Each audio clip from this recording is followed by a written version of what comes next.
Така, сега, то се разбра, че в Бургас няма да мога да работя. Така че ще бъде из България някъде, ще си потърся някаква работа, примерно в София, де да знам. Така. Да, хубаво. Надявам се и там да не ме изгонят. Не мога да съм толкова некадърна.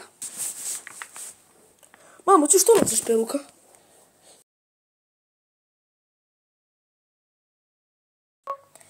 Сега, това не е важно. Да кажеш на баща си, че отивам в София да работя, така че айди бай. Да видим, за каква работа да бъдем. Чай си видя тук. Може си сервитьор да стане тук. Това ресторант няма хора.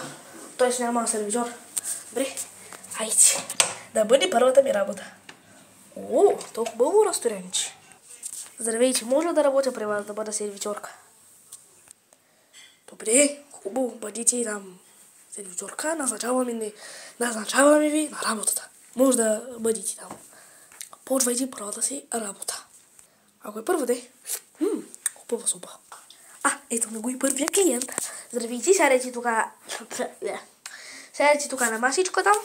Какво мога също да ви предложа? Тук има солчица, салфетки, може така да ви сложа. Не. Хубаво, добре. Да. Какво искате? Добре, хубаво. Така.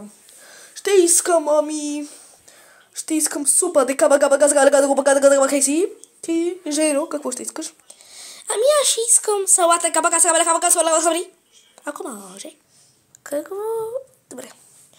Спаси, спокойте. Нямаме такива храни, за съжаление. Ако това въобще са храни, де. Хубаво, добре. Тогава ще искам салата де ризотто. Де ризотто. Чакайте сега да проверим. Нямаме ли салата де ризотто? Не, хубаво. Нямаме салата де ризотто, за съжаление. Да, нищо друго си предложите. Тогава салата де мизотто. Чакай малко сега, ние нямаме такова нещо. Добре, няма сега да му отказвам на клиента. Добре, ще и бъде.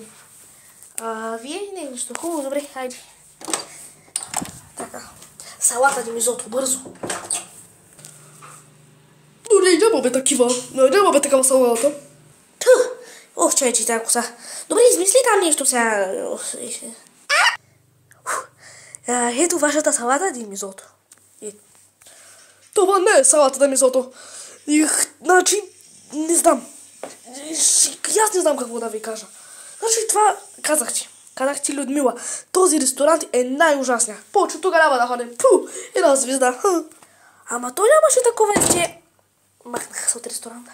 Махнаха се. Защо има такива хора на света, бе? Точно софиянците ли трябваше да са най-лоши?